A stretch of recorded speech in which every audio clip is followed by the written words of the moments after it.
46. J'ai un souhait, moi. J'aimerais voir de mon vivant le régime des Mollahs en Iran tomber. J'espère qu'on va pouvoir le voir tomber. On a vu tomber le mur de Berlin, on a vu tomber l'URSS. J'espère qu'on va voir ça de nos yeux. Écoutez, ça fait déjà un bon bout de temps que les femmes en Iran défient le régime des Mollahs parce qu'elles sont écœurées de se faire traiter comme des citoyens de seconde zone, puis entre autres d'être obligées de porter le voile. Et là, il y a de plus en plus d'hommes qui joignent leur combat. Et là, aujourd'hui, ça fait 12 jours qu'il y a une énorme contestation dans les rues en Iran. Il y a 45 personnes qui ont été tuées par la police iranienne, plus de 2000 personnes qui ont été arrêtées. Est-ce que c'est le début de la fin du régime des Mollahs?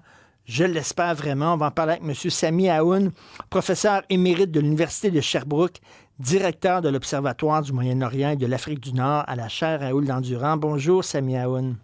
Bonjour, M. Martineau.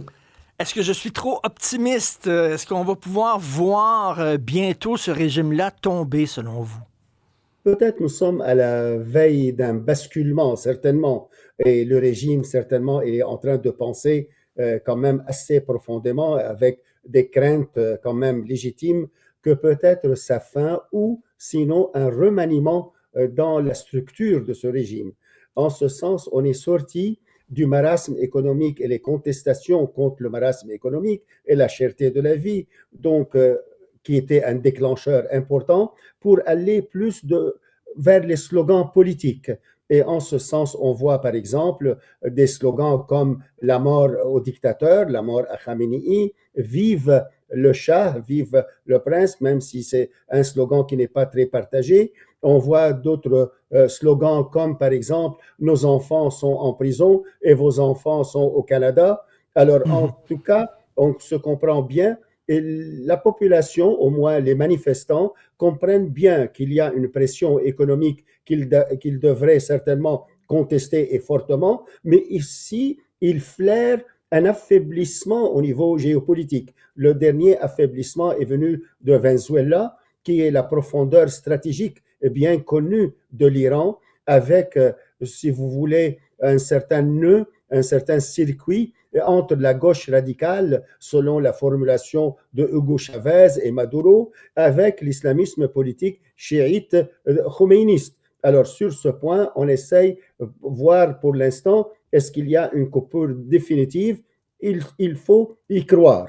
Le deuxième point, il y a eu un affaiblissement géopolitique important, malgré que le régime iranien est toujours défiant. Il a perdu un allié quand même assez fort, la chute du régime Assad, remplacé un peu d'une façon bizarre par un islamisme sunnite et qui est très proche des circuits américains et des circuits des puissances sunnites, l'Arabie saoudite, qui ont été pour de longues années quand même anti-régime iranien. On voit le Hezbollah, qui est l'icône de la stratégie iranienne autour de la Méditerranée. On le voit aujourd'hui sur la défensive. Il est en train de se préparer ou se réorganiser, mais quand même avec des symptômes de faiblesse assez importants. Donc, en bref, si vous voulez, le régime iranien est dans une situation d'humiliation, je dirais, au niveau géopolitique, et au niveau interne, il perd beaucoup de son lustre, de son attractivité au niveau de sa population, ni comme vous l'avez dit dans votre intro, au niveau de l'attraction de l'idéologie elle-même. Elle est trop féministe. C'est un régime qui cherche dans les cheveux de la femme, les cachets, une source de légitimité. Et on voit de l'autre part que cette attractivité aussi qui est diminuée, il ne livre pas une marchandise économique. Il y a la cherté de la vie, il y a la chute quand même impossible à imaginer il y a quelque temps, celle de Rial, qui est aujourd'hui, son taux d'échange, c'est 1 450 000. Alors, pratiquement, le régime est quand même mis à nu, si vous voulez. Mais là, il y a 45 manifestants qui ont été tués, dont 8 mineurs. Et là, Donald Trump a menacé l'Iran de frapper très fort en cas de répression sanglante. Est-ce que les États-Unis vont se jeter dans la bataille et aider les Iraniens à se débarrasser de ce régime-là, selon vous? Il est très difficile à dire. Pour l'instant, Ce qu'on voit, même si on se réfère au modèle vénézuélien, peut-être M.